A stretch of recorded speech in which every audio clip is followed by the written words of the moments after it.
Before we start, if you're into real stories from people who work nights in creepy places, hit that subscribe button. Drop a like if you want more content like this. And tell me in the comments, where are you watching from and what time is it there? Because time matters when you're alone in a building full of figures that look human but aren't. Let's get into this. My name is David Torres, and I've been a night security guard at the Crimson Archives Museum for 8 months.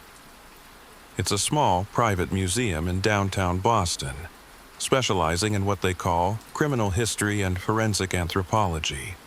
Translation: serial killers, famous murders, and morbid curiosities that draw true crime enthusiasts from around the world. The museum has 7 rooms spread across 2 floors of a converted Victorian mansion. Rooms 1 to 6 contain artifacts, crime scene photos, evidence displays, and interactive exhibits about criminal psychology. Standard museum stuff, just darker subject matter. Room 7 is different. Room 7 is the wax figure gallery. 12 life-sized wax figures of history's most notorious serial killers, arranged in a semicircle like they're having a macabre dinner party. Each figure is positioned in a scene representing their crimes or capture. The detail is disturbing. You can see individual pores, the texture of their clothing, the wetness in their eyes. The museum founder, Dr. Victor Ashmore, commissioned them from a master craftsman in the 1980s, using forensic photographs and autopsy records to ensure accuracy. The figures are Jack the Ripper, shown holding a surgeon's bag, H.H. Holmes, standing in a doorway, representing his murder hotel. Ted Bundy, seated in a VW Beetle John Wayne Gacy, in clown costume Jeffrey Dahmer, at a table with Polaroid camera Zodiac Killer, holding his infamous cipher letter Aileen Wuornos, hitchhiking pose Richard Ramirez Night Stalker, climbing through window Dennis Rader, BTK, holding rope. Ed Gain, in his workshop. Albert Fish, elderly man with cane. Andrei Chikatilo, in Soviet winter clothing. Tourists love Room 7. They take selfies with the figures, post them on social media, talk about how realistic they look. During the day, with crowds and lights and the normalcy of museum operations, Room 7 is just another exhibit. At night, alone, it's something else entirely. My shift runs 10 p.m. to 6 a.m. 4 nights a week. Standard protocol: lock the doors after the last visitor leaves, do a sweep of all 7 rooms, then monitor from the security office. The museum has cameras in every room, motion sensors, the works. Nothing fancy, but adequate for a building that mostly contains reproductions and educational displays. The valuable items, the actual evidence and artifacts, are in climate-controlled cases with individual alarms. For the first month, everything was routine.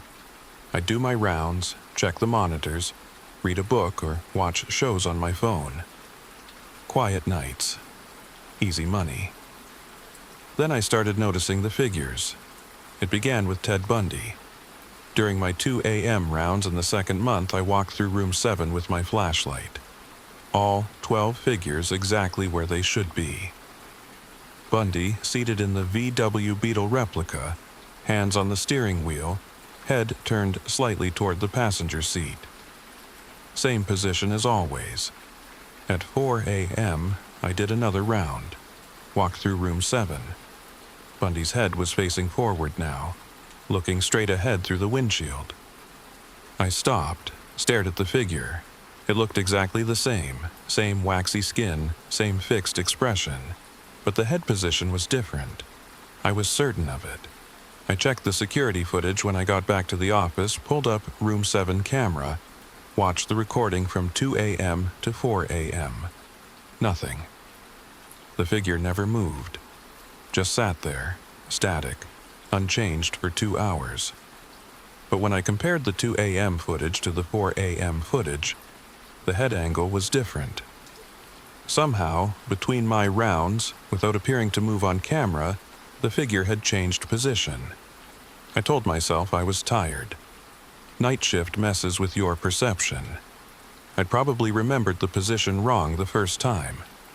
Then it happened with Jack the Ripper. Third month, during my rounds, I noticed the Ripper figure's surgeon's bag had moved. It had been in his left hand, now it was in his right. I was absolutely certain because there's a plaque next to the figure explaining that historical accounts suggest the Ripper was left-handed based on wound patterns. The bag had always been in the left hand to reflect this theory. Now it was in the right. I checked the footage. Nothing, no movement. But comparing frames from different hours, the bag had definitely switched hands. I reported it to my supervisor the next day. She listened patiently, then explained that the cleaning crew sometimes adjusts figures when dusting. The figures aren't bolted down. They can be moved if needed for maintenance. But the cleaning crew comes during the day, I said, before the museum closes. I'm seeing changes during my shift after they've left. Maybe you're not remembering the positions correctly, she suggested. It's easy to get confused when you're alone at night looking at the same things over and over. She wasn't wrong. Night shift does strange things to your brain. But I knew what I was seeing. I started documenting it. Took photos of room 7 at the start and end of each shift, noting the exact position of every figure. Within 2 weeks, I had a proof that 5 different figures had changed position during my shifts. Ted Bundy's head turned multiple times. Jack the Ripper's bag switched hands 3 times. Jeffrey Dahmer's camera changed position on the table. Zodiac's letter appeared more unfolded than before. Albert Fish's cane moved from right hand to left hand, but the security footage showed nothing. Just static figures standing or sitting in their displays, unmoving for 8 hours straight. I tried staying in room 7 for an extended period. Pulled a chair into the room and sat there for 2 hours, watching all 12 figures continuously. Didn't blink, didn't look away. They never moved. But when I left the room and came back 10 minutes later, Dennis Rader's rope had changed position. It had been coiled in his hand. Now it was partially uncoiled like he'd been working with it. That's when I understood the pattern. The figures only moved when no one was watching, not when you looked away for a second.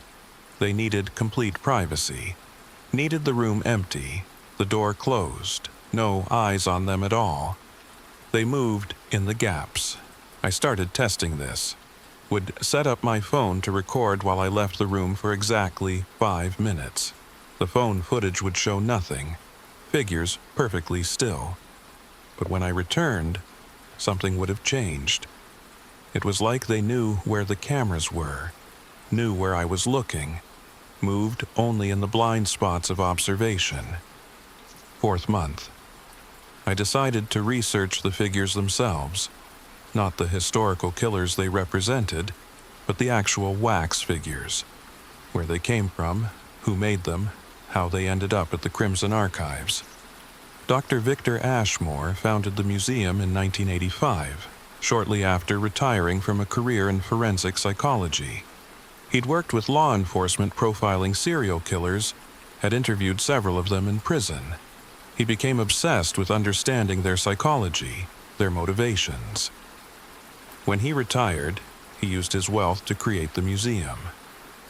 Most exhibits were straightforward: photographs, documents, educational displays, but he wanted something more visceral for Room 7. Something that would let visitors confront the reality of these killers face to face. He commissioned a wax sculptor named Emil Konstantin to create the figures. Konstantin was Romanian, trained in traditional wax sculpting techniques passed down through generations. He was known for creating extremely lifelike figures, working for museums across Europe. But Konstantin had a darker reputation. There were whispers that his figures were too realistic, that he used unconventional methods. Some claimed he incorporated actual human materials into his work, hair, teeth, even bone, to achieve perfect authenticity. Dr. Ashmore apparently paid Konstantin an enormous sum. over $2 million total, to create the 12 figures. Konstantin spent 3 years on the project, working in a studio in Romania. He used forensic photos, autopsy reports, even visited crime scenes to understand the killer's environments. In 1988, the figures were completed and shipped to Boston. Dr. Ashmore installed them in room 7, and they'd been there ever since. Dr. Ashmore died in 2003, heart attack in his office at the museum. His daughter inherited the museum and ran it until 2019, when she sold it to a private collector who maintained it as a public institution. I found one disturbing detail in the archives. 3 security guards had quit in the first year the museum was open. All of them night shift. All of them citing unease with Room 7 in their exit interviews. But no one had ever reported the figures moving. Maybe they had, and no one believed them either. I dug deeper into Emil Konstantin, found that he died in 1991, just 3 years after completing the figures. Suicide. Hung himself in his studio. A note he left mentioned releasing them from their prison and completing the work. His studio had burned down shortly after his death. All his remaining works, all his tools and materials, destroyed. I found an interview with Konstantin from 1988, published in an obscure art journal.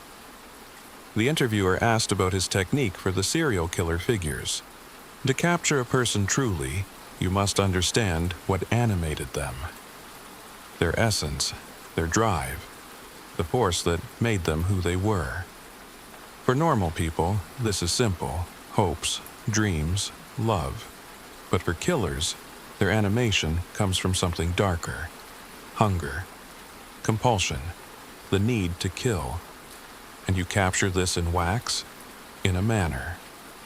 The wax is merely the vessel, but if you understand the subject deeply enough, if you truly inhabit their mind and motivation, sometimes the essence transfers. Sometimes what you capture is more than just appearance. You're speaking metaphorically. Am I? The interview ended there. I showed this research to my supervisor, showed her the photos documenting the position changes, showed her the interview with Konstantin. "This is fascinating history," she said, "but it doesn't prove the figures are moving on their own. You're seeing what you want to see because you've psyched yourself out. Then explain the position changes. Explain why they only happen during my shift, when no one else is here." "I can't explain it, David. But that doesn't mean the explanation is supernatural. Maybe there's something wrong with the foundation, causing subtle shifts. Maybe temperature changes affect the wax, making it seem like positions have changed. Maybe you're genuinely misremembering despite your photos." She wasn't going to believe me. No one was going to believe me unless they saw it themselves. So I set a trap. I bought a high-definition camera with motion detection and infrared capability. I set it up in room 7, hidden behind a display case, aimed at the figures. This camera wasn't part of the museum's system, it was mine, recording to a SD card that only I controlled. The museum cameras had blind spots, angles that didn't quite cover the entire room. My camera filled those gaps. I set it up on a Monday night, let it record continuously for my entire 8-hour shift. Didn't enter room 7 at all that night, just monitored the museum from my office, giving the figures complete privacy. When my shift ended, I retrieved the camera and went home. Pulled up the footage on my laptop. For 7 hours and 45 minutes, the footage showed exactly what I expected. Perfectly still wax figures, unmoving, static. Then, at 5:23 a.m., something happened. The footage didn't show movement. The figures never appeared to move at all. But between one frame and the next, a gap of less than 1/10 of a second, Ted Bundy's figure had changed position. Head turned further to the left. shoulders slightly rotated, not gradual movement. Instantaneous position change like someone had hit pause, physically moved the figure, then resumed playback. I went through the entire recording frame by frame, found 7 position changes across different figures, each one happening in the span of a single frame. Less than 1/10 of a second. Too fast for human eye to see, too fast for anyone to physically move a life-sized wax figure. But there it was, documented. The figures weren't moving, they were teleporting, shifting instantaneously from one position to another, only when completely unobserved. I should have quit that night. Should have recognized I was dealing with something beyond normal reality. Should have walked away. Instead, I became obsessed. I needed to understand how this was possible, why it was happening, what the figures wanted. Because they clearly wanted something. The position changes weren't random. They were deliberate, purposeful. Each figure gradually moving toward specific positions, specific poses. Ted Bundy was turning to look at the exit door. Jack the Ripper was gripping his bag tighter, ready to open it. Jeffrey Dahmer was raising his camera, aiming it. They were preparing for something. And I had 5 months left on my 1-year contract. 5th month. I'd documented 43 position changes across all 12 figures. Each change brought them closer to a specific configuration. I mapped it out on graph paper, tracking each figure's movements like plotting points on a coordinate system. They were forming a circle. Originally, the figures were arranged in a loose semicircle against the walls, each in their own distinct display. But gradually, incrementally, they were rotating inward, turning to face the center of the room, where there was nothing but empty floor. Bundy's VW Beetle had shifted 3 feet clockwise. Gacy's clown pose had rotated 15 degrees. Zodiac had moved forward 6 inches. Slow, patient movements that took weeks to become noticeable. But they were converging, creating a circle, all facing inward, all watching the center point. I measured that center point, marked it with a piece of tape when no one was around. That night, during my shift, I watched the security footage. At 3:47 a.m., all 12 figures simultaneously turned their heads to look at the tape. Not gradually. Instantaneously. Between one frame and the next, 12 heads snapped to face the center mark. Then, one frame later, snapped back to their previous positions. I reviewed that footage 20 times. It was unmistakable. For less than 1/10 of a second, all 12 figures had looked at the exact spot I'd marked. They knew. They knew I was tracking them, knew I'd identified their target point, and they'd acknowledged it. I needed to know what was significant about that spot. Checked the museum records, the building's history, architectural plans. That spot, in the center of room 7, corresponded to nothing. Just floor. Old hardwood that had been there since the Victorian mansion was built in 1882. Then I found something in the property records. The mansion had been built by a man named Harrison Blackwood, a wealthy industrialist. But before the mansion, there'd been another structure on the property. A smaller building, torn down in 1881. An asylum, a private sanatorium for the mentally ill. And that center point in room 7, that's where the execution chamber had been. Massachusetts used hanging for execution in the 1800s. Private asylums sometimes had authority to execute patients deemed incurably criminal insane. Harrison Blackwood's father had run the asylum before it was demolished. 12 patients had been executed there between 1872 and 1881, when reforms shut down the practice. 12 executions, 12 wax figures. I found the execution records in the state archives. 12 names, 12 dates, 12 crimes, but the crimes listed were disturbing. Not because they were violent, though some were, but because the descriptions matched behaviors of serial killers. Patient exhibited compulsive violence toward women, particularly targeting prostitutes in systematic manner. Executed 1873.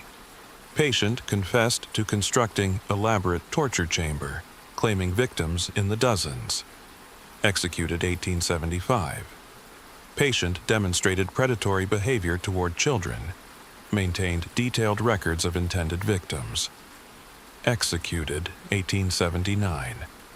These weren't just violent criminals.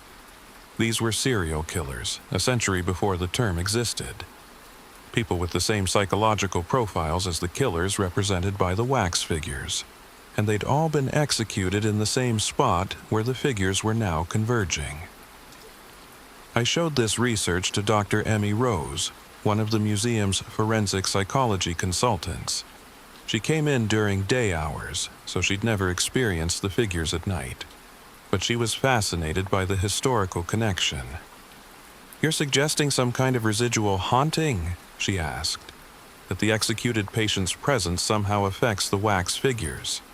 "I don't know what I'm suggesting. I'm just showing you the connection. Konstantin could have known this history. Maybe he deliberately positioned the figures to align with the execution site, create an artistic statement about the cyclical nature of violent crime. But the figures are moving, repositioning themselves. You believe they're moving. You have footage of instantaneous position changes that defy physics. But we need to consider rational explanations before supernatural ones. What rational explanation accounts for 12 objects moving between frames of high-speed footage? She didn't have an answer for that. That night, I decided to stake out room 7 properly. Not with cameras, which the figures seemed to evade, but with my own eyes. I'd stay in the room all night, force myself to remain alert, and see what happened. I brought coffee, energy drinks, everything I needed to stay awake. Positioned myself in the corner with a clear view of all 12 figures. Notebook in hand to document anything unusual.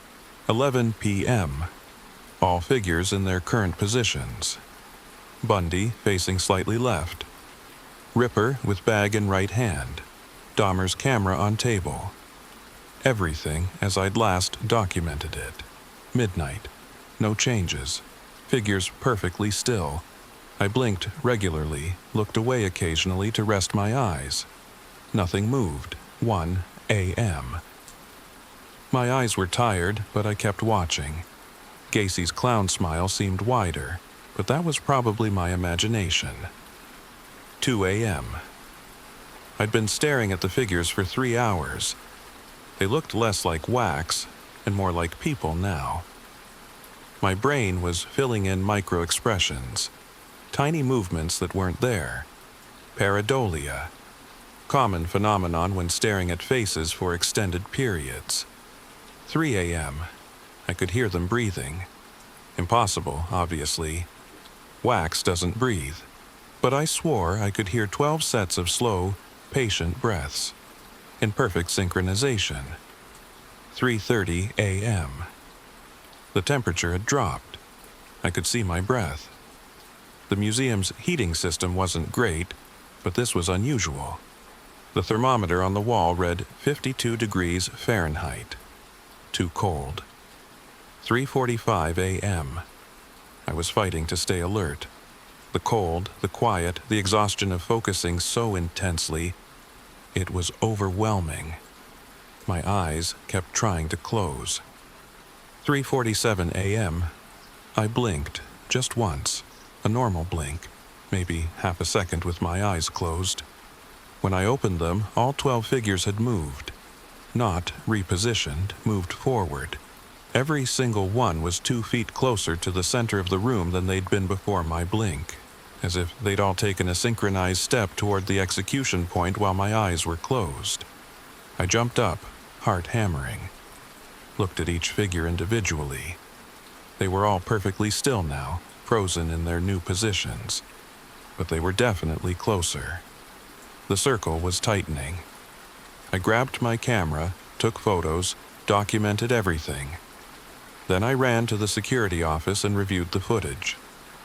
The camera showed exactly what I'd experienced. Me sitting in the corner, watching. Me blinking. And in that single frame, the half-second my eyes were closed, all 12 figures had instantaneously shifted position. They'd moved while I blinked. I was terrified, genuinely terrified for the first time since taking this job. But I was also fascinated. The figures were definitely not normal wax sculptures. They were something else, something that existed in the gaps of perception. I had to understand more. I researched Emil Konstantin again, dug deeper into his background, his techniques, his beliefs, found a colleague of his, another sculptor named Victor Marich, still alive and living in Prague. I called him, explained I was researching Konstantin's work. "You're calling about the 12, Marich said immediately. "The American serial killer figures." "Yes, how did you know?" "Because Emil called me in 1988, right after he delivered them. He was disturbed. Said the commission had required methods he'd never used before. Said the client, your Dr. Ashmore, had made specific demands." "What demands?" "The figures had to be more than accurate. They had to contain essence. Dr. Ashmore had provided materials, organic materials, from the actual killers. Hair from Bundy's comb, teeth from Gacy's dental work, bone fragments from autopsies. He wanted these incorporated into the wax." My stomach turned. "He put actual pieces of the killers into the figures?" "Yes, and he wanted more. He wanted Emil to understand their psychology, to internalize their motivations. Emil spent months studying each killer, reading everything, watching footage, interviewing experts. He said it was like method acting, but for sculpture. He had to become them, understand them completely, to capture their essence in wax. And did he? Capture their essence? Marich was quiet for a long moment. Emil told me something near the end. He said the figures had become containers. That in his effort to understand the killers so completely, in his use of their physical remains mixed with wax, he'd created something that could hold consciousness. Not the original consciousness. The killers were dead or imprisoned. But the archetype, the idea of the killer, the pattern. I don't understand. Think of it this way. A serial killer is a pattern of behavior, a specific psychological configuration. Emil, in his work, had created perfect representations of that pattern, and patterns, given the right conditions, can manifest, can become real. You're saying the figures aren't just moving. They're alive? I'm saying there's something between alive and not alive. They're patterns given form, waiting for the right moment to express themselves fully. What moment? Emil never told me, but he killed himself before they could. Before whatever he'd created could complete its purpose. He said in his suicide note that he'd released them from their prison and completed the work. I think he believed his death would somehow bind the figures, prevent them from doing whatever he'd accidentally designed them to do. But it didn't work. They're still moving, still preparing for something. Then Emil failed. And whatever the 12 are meant to do, they're going to do it. I'm sorry, I warned him about using human remains in his work.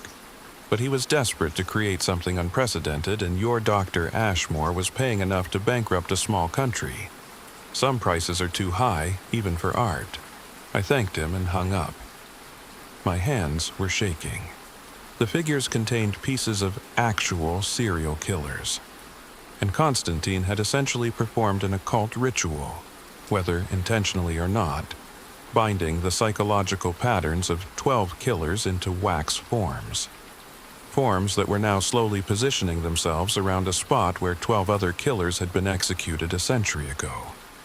I needed to know what happened on that execution spot, why it mattered, what the figures were preparing to access. I returned to the state archives, found more detailed records of the asylum's execution chamber. It hadn't been just a place of death, it had been experimental. Dr. Harrison Blackwood's father, Augustus Blackwood, had believed that consciousness could be captured at the moment of death, transferred, stored. He'd built the execution chamber with copper wiring in the floor, strange geometric patterns. He'd used methods that combined early electrical experimentation with what he called consciousness compression techniques. The 12 executed patients weren't just killed. Their deaths were meant to trap their consciousness in that physical location, creating what Augustus called a resonance point for deviant psychology. He'd believed that by concentrating 12 serial killer consciousnesses in one location, he could study the source of their deviance, understand what made them what they were, maybe even cure it. Instead, he'd created a trap, a supernatural prison holding 12 murderous consciousnesses bound to the spot where they died. And now, 12 wax figures containing the physical remains and psychological patterns of 12 modern serial killers were positioning themselves around that same spot. They weren't random movements, they were ritual. The figures were creating a circuit, a connection between the old killers and the new, between the trapped consciousnesses and the patterns given form. They were going to complete what Augustus Blackwood started. They were going to open the trap. I had to stop it. But how do you stop something that only exists when you're not looking? Something that moves in the gaps between perception. I decided on a desperate measure. I'd destroy the center point, break the floor, disrupt whatever geometric pattern Augustus had built into the execution chamber. Without the ritual focus, maybe the figures couldn't complete their purpose. I came in during my shift with tools, crowbar, hammer, power drill, told the other guard I was doing maintenance work in room 7. He was new, didn't question it. At midnight, I went to room 7. The figures were in their latest positions, much closer to the center now, the circle nearly complete. They seemed to be waiting. I walked to the center point, the spot marked in my notes as the execution chamber's focus. Knelt down with the crowbar. All 12 figures turned their heads to watch me. Not while I blinked, not between frames. They just turned. Slowly, deliberately, 12 heads rotating to face me directly. All at once. I froze. The figures were perfectly still except for their heads, which continued tracking my movement as I shifted position. Their eyes, glass eyes that should have been fixed, seemed to focus, to see. "You're not ready yet," I said aloud, trying to sound confident. "Whatever you're planning, I'm stopping it now." I raised the crowbar. All 12 figures took a step forward. Again, not when I blinked, not between perceptions. They just moved. One synchronized step closer, bringing them to the edge of their circle formation. Still facing me, still watching. "Stop," I said. "I'll destroy this floor. I'll ruin whatever pattern you need." The Ted Bundy figure smiled. His wax face, which had been neutral for months, pulled into a smile. The expression was slight, but unmistakable. And I heard a voice, not from the figures, from the floor beneath me, from the execution point. "You cannot destroy what has already been opened. The 12 above complete the 12 below. The pattern must close." What does that mean? We have waited 143 years. The new 12 carry what we lost: physical form, material presence. They bring us what we need to return, to walk, to continue the work that was interrupted. 12 bring release, bring vessels. The figures took another step forward. I could see fine details now, the texture of their skin, the way light reflected in their eyes, the subtle rise and fall of chests that shouldn't breathe. They weren't wax anymore. Or they were becoming something more than wax. Konstantin tried to stop you, I said. He killed himself to prevent this. Konstantin understood too late what he had created. He gave us form, mixed our physical remains with wax and belief and understanding, created vessels perfect for what waits below. His death meant nothing. The pattern was already complete. We simply needed time, needed the alignment. What alignment?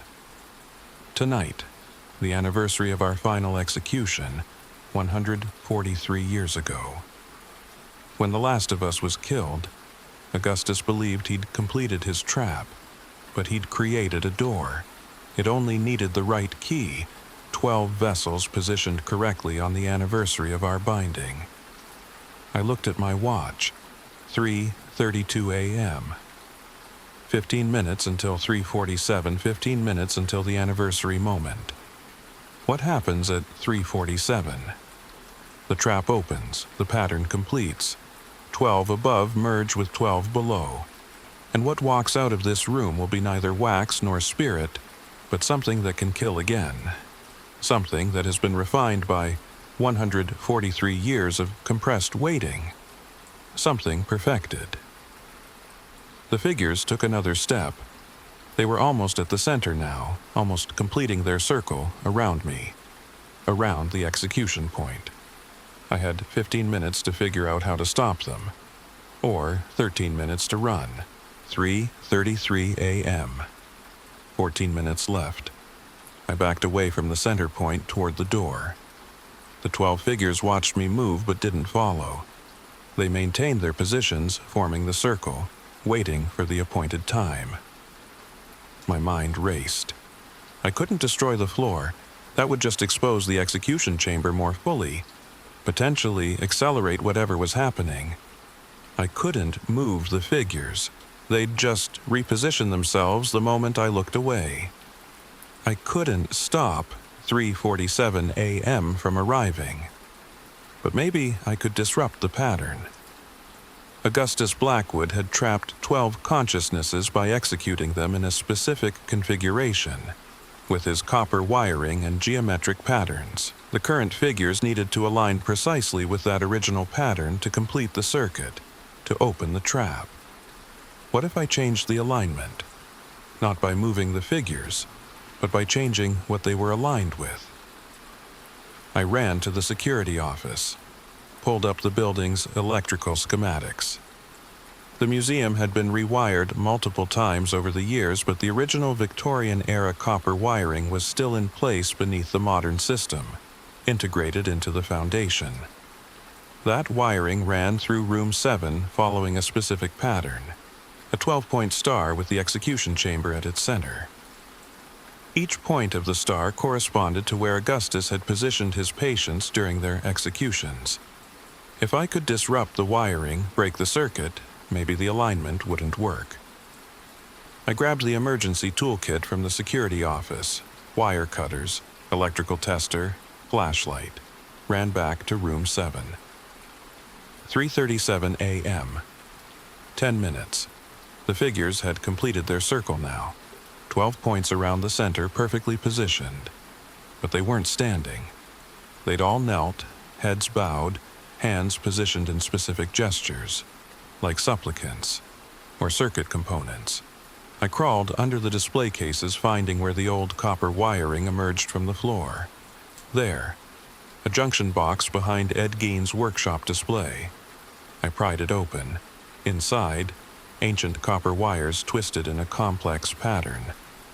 They were still live, somehow, carrying a current that shouldn't exist in a circuit this old. The voltage meter showed fluctuations that didn't match any standard electrical pattern. I grabbed the wire cutters.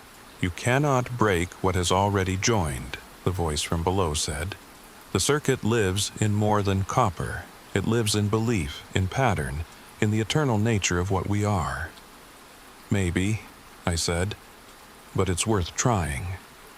I cut the first wire. The lights in room 7 flickered. The 12 figures raised their heads in unison, looking directly at me. Their expressions had changed. No longer neutral, but alert, aware, almost afraid. I cut the second wire. The temperature dropped 20 degrees instantly. Frost formed on the windows. The figures stood up, breaking their ritual positions. Several took steps toward me. I cut the third wire. The floor beneath me groaned. Not the building settling. Something deeper, like a door straining against its hinges.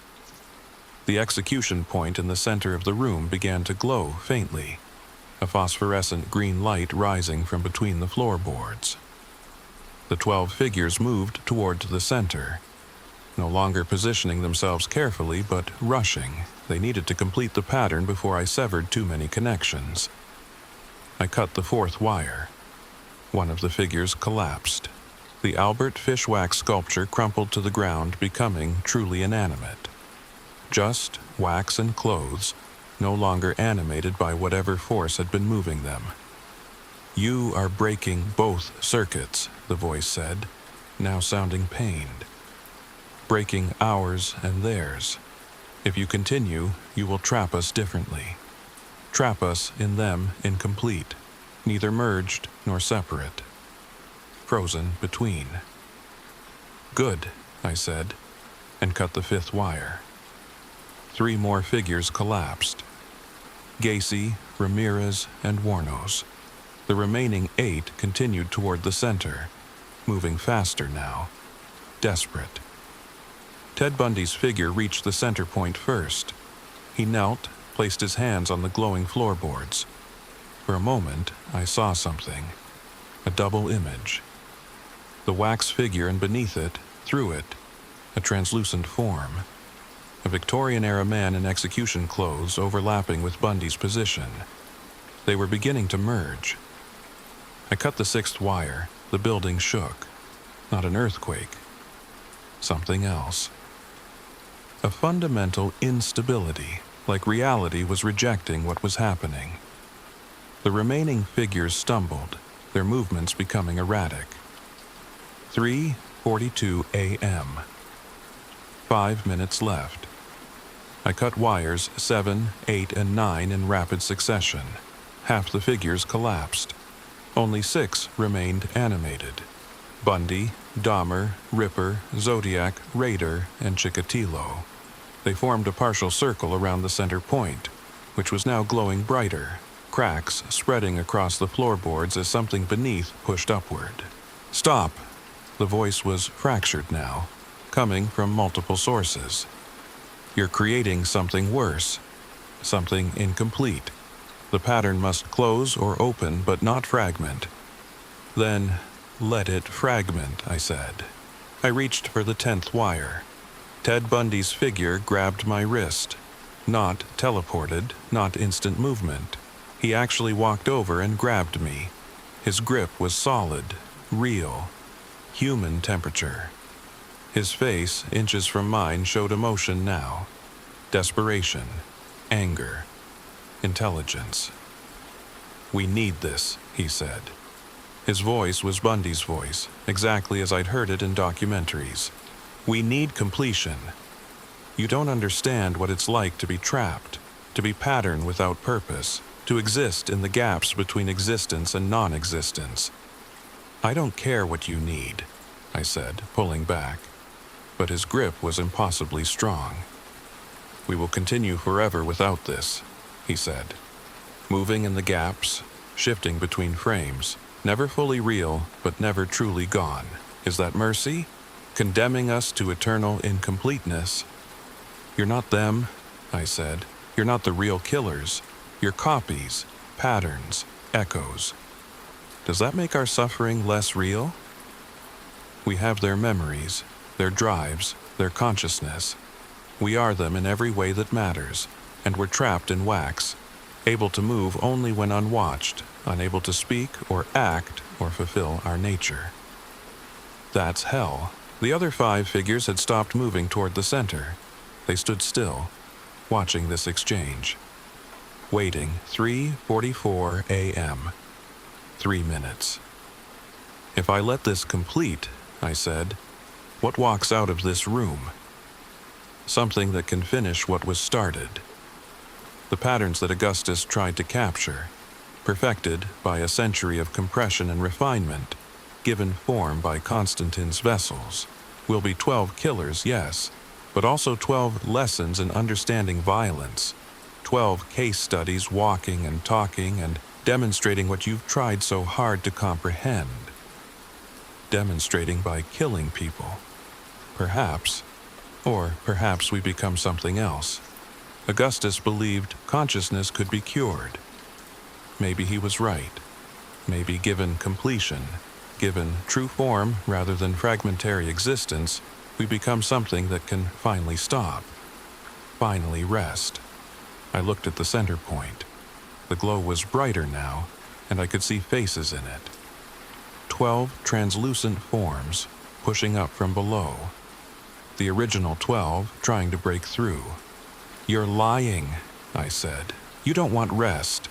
You want release to kill again. Bundy's figure smiled, and for a moment he looked genuinely amused. Maybe, or maybe after 143 years of waiting we've learned something. Maybe the compression changed us, made us question our nature. You won't know unless you let it complete. That's not a risk I'm willing to take. I twisted free of his grip and cut the 10th wire. The light from the center point exploded outward. Not heat or force, but pure perception. I saw everything at once. All 12 figures, all 12 consciousnesses below, all 12 moments of their deaths, all 12 lifetimes of violence and compulsion and hunger. And I saw what they would become if they merged. Not killers exactly, but something worse. Patterns given agency, archetypes walking. They'd kill not from compulsion but from purpose. Because that's what serial killers do, and they were the perfect expression of serial killer essence. I cut the 11th wire. The light snapped back into the floor. The figures all collapsed simultaneously, even Bundy, who'd been standing. They hit the ground like puppets with cut strings. 3:46 a.m. 1 minute. The execution point was pulsing now, like a heart. The 12 consciousnesses below were trying to break through anyway, circuit or no circuit. They'd been waiting 143 years. They were so close. I had to make a choice. Cut the last wire and potentially trap them in an incomplete state. The 12 above and 12 below locked together, but unable to merge or separate. A different kind of prison. Or let it complete. Let them merge and face whatever walked out. I looked at the collapsed figures. Wax and hair and bone and belief, animated by patterns that should never have been given form. They looked almost peaceful now, like bodies at rest rather than predators waiting to strike. I thought about Konstantin's suicide note, releasing them from their prison. He'd thought his death would stop this, but the pattern was already complete in the making of them. His death accomplished nothing except ensuring no one would understand what he'd created until it was too late. I thought about Augustus Blackwood, trying to capture and understand serial killers before the term existed, creating a trap that became a door, trying to cure violence by concentrating it. Both men had tried to control something that shouldn't be controlled. Both had failed. I wouldn't make the same mistake. Instead of cutting the last wire, I grabbed it, held it with both hands. Let the current flow through me. If the circuit needed completion, if the pattern required 12 points to merge 12 consciousnesses with 12 vessels, then I'd become part of the circuit, ground it through myself, absorb what should have gone into the figures. The current hit me like a wave of memory, 12 lives of violence, 12 patterns of murder, 12 drives that weren't mine, but became mine. I felt Augustus's trap opening, felt the 12 consciousnesses rising, felt them reaching for the 12 vessels that waited above. But I was in the circuit now. I was the ground wire, the 13th point that shouldn't exist. The pattern flowed through me instead of into the figures. For a moment, I contained them. 12 killers' essences passing through my consciousness. I saw their victims, felt their hunger, understood their compulsions with a clarity that made me want to vomit. But I also felt their incompleteness, their need, their century of imprisonment in a trap designed to cure what couldn't be cured. And I let them go. Not into the figures, not into the world, but through me and out. Dispersed. The circuit completed, but grounded. The energy discharged harmlessly into the building's electrical system, and from there into the city grid, spread so thin it became meaningless. The pattern dissolved. The trap released its contents not into concentration, but into dissolution. 12 consciousnesses that had been compressed into a point spread out across thousands of miles of wiring, becoming echoes, whispers nothing. 3:47 a.m. The light from the execution point flared once, brilliantly, then went dark. The 12 figures remained collapsed on the floor, now truly inanimate. The temperature returned to normal. The building stopped groaning. I let go of the wire. My hands were burned. My whole body ached. But I was alive. The anniversary moment had passed. The alignment was broken. The pattern had completed, but in the wrong configuration, discharging its energy instead of concentrating it. I collapsed next to the wax figures, exhausted. I don't know how long I lay there. At some point, I heard footsteps. My supervisor had come in early, concerned when I didn't respond to radio checks. She found me unconscious in room 7, surrounded by collapsed wax figures. The official story was that I'd been doing unauthorized electrical work, gotten shocked, and knocked over the figures in the process. I was fired, obviously, and briefly hospitalized for the electrical burns. But room 7 was permanently closed after that night. The museum director called it structural instability and electrical hazards. The 12 figures were packed away, stored in the basement. I recovered physically within a month. Psychologically, that took longer. I still have dreams about it, about holding that wire, about feeling 12 patterns of murder flow through me, about understanding, for just a moment, what drives someone to kill repeatedly. The museum reopened room 7. 6 months later. Different displays now, historical artifacts and photographs. No more wax figures. I heard through a friend that they tried to sell the figures, but every dealer who examined them reported they were just wax now. No longer realistic. The lifelike quality was gone. They looked like cheap props, not Konstantin's masterwork. Whatever had animated them was gone. Dispersed into the electrical grid, spread too thin to ever reconcentrate. Sometimes I wonder if I made the right choice. Maybe if I'd let the pattern complete, the merged beings really would have become something that could understand and stop themselves. Maybe Augustus was right about consciousness being able to change. Or maybe I would have released 12 perfectly refined killers into the world. I'll never know. But I do know this. Patterns exist. Archetypes exist. The serial killer profile isn't just psychology. It's something deeper. Something that repeats across time and culture. Something that, given the right circumstances, can almost become its own entity. Konstantin understood that. Augustus understood that. Both tried to capture it, contain it, study it. Both failed.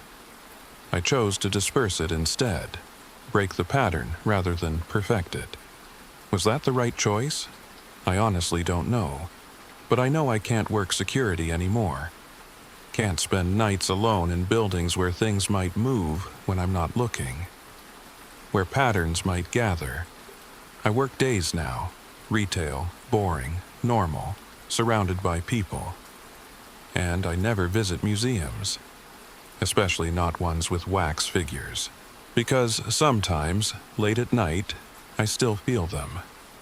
Not the 12 killers, but their pattern, their essence, dispersed through the city's electrical grid. Every time I turn on a light, every time I charge my phone, every time I use any electrical device, I'm touching that grid. Touching the dispersed pattern of 12 serial killers spread too thin to hurt anyone. But sometimes, just for a moment, I feel them trying to reconcentrate, trying to find each other across thousands of miles of wiring, trying to become whole again. It would take decades, maybe centuries. Maybe they'll never manage it, but patterns are patient. Patterns are eternal. And somewhere in the electrical grid, 12 patterns are waiting, trying to complete what I interrupted, trying to become real again. I just hope I'm dead before they succeed.